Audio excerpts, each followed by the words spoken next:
harus diperhatikan etika kita, etika sebagai guru, etika sebagai satpam, etika sebagai OB, etika sebagai driver. Semuanya harus kita pegang.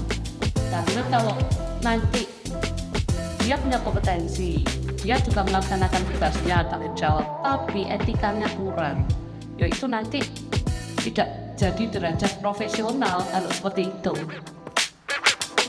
ya.